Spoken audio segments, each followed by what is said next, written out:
we know I'm going to go through the matchups just to know who's playing who. Bayern, Inter Milan, Arsenal, Real Madrid, Barcelona versus Dortmund, PSG versus Aston Villa. Who do you think is going to win the Champions League? And then we're going to come backward after you say who you think is going to win. We're just going to look at these matchups, how that's going to probably play out with each of these quarterfinal matchups. I think for who is going to win, I have my top two choices and a wild card. So my top two choices, if I don't mention Madrid, it would be very foolish of me, right? So Madrid is like an honorary name that has to be there as my biggest suspect to win the Champions League. But if they do not, then I'm tipping Inter Milan to show themselves again that they are worthy of going the long haul and possibly winning it. And my wild card is PSG. Enrique has been working, but people are not paying attention as much. And I think the Liverpool game announced them extensively on the scene that yes, in as much as in the group format they struggled to get to the 8th position, but that is what knockout football is about. When you get to the knockout stage, it's a different ball game, right? It is you mastering your tactics and then delivering them in 2 legs. And if anything at all, Enrique, at least based on the current crop of coaches available, happens to be one of the best tacticians on the market.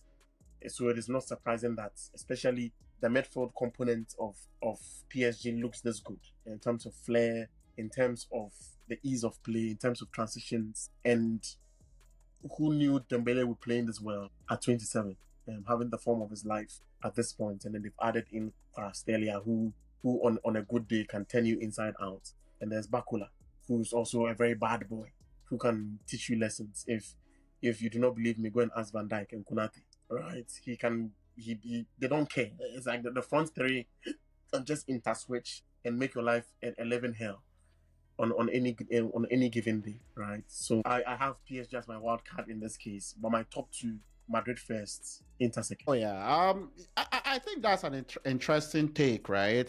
In terms of how you think that's gonna play out.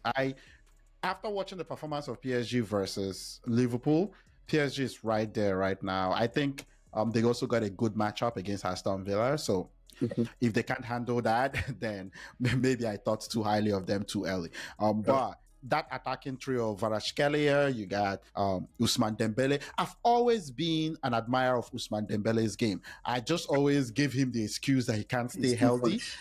I don't know if he's just joking around. I always thought that he was too talented and didn't take the game seriously enough. Maybe that's my own sentiment, but I'm glad that he's having a fantastic year, scored for France, absolutely being in the form of his life. Yeah, scoring. I'm absolutely, like, the penalty he took, I just, that had been the thing when I got introduced to Ousmane Dembele. I was like, I know we've seen Santi Cazorla. I was like, how can a guy, like, I don't want to defend this dude coming at me. Is he coming with his right or his left foot? I can't tell. And that penalty he took starting from the left and going to the right, I just felt bad for the goalkeeper. Like, what am I doing here? Like, and it doesn't matter which foot he uses. It's just as good. And that level of talent to be able to do what he does, but with both foot, he just comes at you. He can cut you in and out. If you're a defender and you ever defend, you know that's the worst thing. You want Rashfords. You want guys that he's always trying to put it on his. You want to know predictability, right? But I'm really glad Ousmane Dembele is playing well. Then you got Bakola, as you said, Bradley Bakola. I think I kind of got introduced to him last year. I thought he was a little bit too young and might take a little time, but has really blossomed into his game really quickly. In my opinion, I thought it might maybe good, but maybe a couple, 2-3 years before we see the best of him. But right now he's on fire. And that midfield, Vitinha, Neves, they just control the ball and they work really hard. Vitinha works really hard. Yeah. Vitinha works really hard. So I like the PSG team. I would say if I'm definitely picking one, PSG would be the team I actually pick right now. But you know, Real Madrid is always going to be there either way. And the professional Inter Milan boys, I think that's a good one. I really think the professional boys from Inter Milan, people forget they were in the Champions League finals not too long ago, about 2 or 3 semi-finals about 2-3 years ago. So this team is not so unfamiliar with going deep in Europe as well, and recently as well. But we'll see how that actually plays out. From what you said, are you saying Inter Milan beats Bayern Munich? Real Madrid beats Arsenal, Barcelona beats Dortmund, and PSG beats Aston Villa? Yes. If I'm to go with predictions for the quarterfinals specifically. Company doesn't have what it takes to tactically, per what I've seen of him, to match up against Inzaghi. I don't think he has it in him. Can Bayern Munich pull a quote and unquote surprise? Absolutely, it is Bayern Munich and the level of talent on the team. I can't take anything away from them. But as I mentioned, when it comes to the knockout stage, it goes beyond talent. The knockout stages most of the time are played on the bench, and that is where the tactical nose of the coaches are put to bear, or they are put to test. And I don't think Company has what it takes yet. Maybe over time he might, if Bayern Munich would be generous enough to keep him around. But for the time being, even from the games they played in the group stages against Celtic, the last game they played before playing by Bayern Leverkusen, that was not convincing enough. They had to scramble some goals here and there from Alphonso Davies and then the like. So I do not have a feeling that he would be able to match up with Simeone. And for Arsenal and Real Madrid, yeah. Arsenal, Real Madrid. Again, as I said, Madrid would always give you the feeling that you can do something, right? And I would have at least been slightly nice to Arsenal if they had maybe Havertz and Saka back. Hopefully they should be back, just so at least they know they give it a fight. I think Saka is back in training, so that should help. Good. But as I said, I don't see Arsenal again. It will all go back to the bench again, and Arteta doesn't have anything on Ancelotti. And even on the day when things are going south, Rodrigo can decide the game on his own. Mbappe can do same. Vinicius can just turn on the party and then shut the TV off. Bellingham, Federico Valverde. I don't even want to go to the middle just yet, because there's Bellingham, there's Valverde.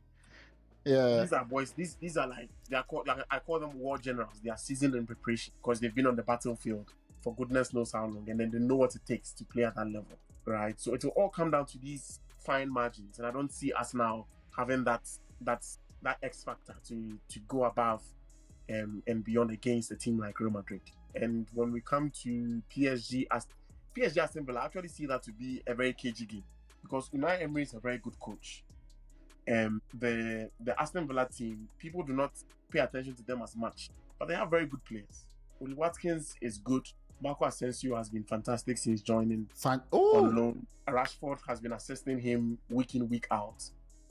Right? So Rashford is a seasoned professional. He's played at the top level for a long time too. So when we are to go maybe personnel for personnel, I wouldn't say there's that much of a difference in terms of quality.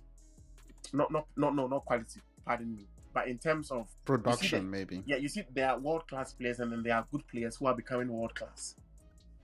All right? That is where I would place almost every player on the PSG team. Yeah. Hakimi has always been flirting with world-class, but he never gets to that point. Gets there, yeah. Right. Donnarumma, he's okay. On his day, he can save you points like he did in Anfield.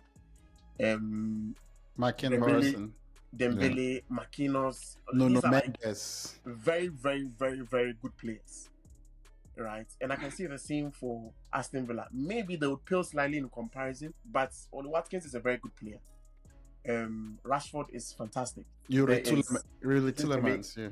Yeah, Tillemans is he's okay. He's above average. There's Leon Bailey. Yeah. There's Rodgers, who has been playing out of his mind this season. So the front line is not too bad. And then they have Martinez in post. That he would compete. Because he's adjudged the best keeper in the world, at least if we are to go by FIFA rankings and then the Ballon d'Or. So for him to be playing at this level for the first time in his career, at the peak of his powers, in the quarterfinal with a team like Aston Villa, and then playing against it's a quality opponent, but it's a beatable opponent. Right, they do have mistakes in them somewhere. Absolutely, right. So I it's actually a game I'm looking forward to, because it's one of the games where you can see that there's certain neutrality in terms of quality. So everything will now come down to execution, play on the pitch. Exactly. So for that game, I'd call it a stalemate for now, and I'm looking forward to it. And the last Barcelona versus Dortmund. Barca Dortmund, yeah, it's a weak matchup. There's absolutely nothing Dortmund can do.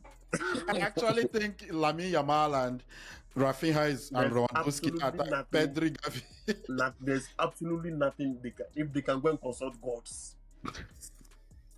They should just pray they don't concede a lot of goals.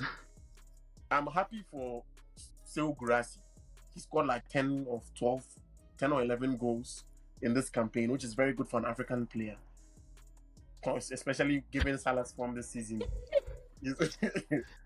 Salah scored only 4 You goals. see in how the bad Champions League. Dortmund has been in the Bundesliga. I think Barcelona is going to.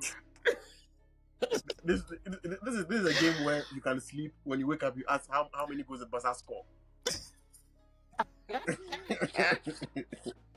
I think the Dortmund defense is so bad. I don't even know how it's going. Absolutely nothing. There's not. Maybe if they want to maintain dignity, they should beg UEFA to forfeit the game.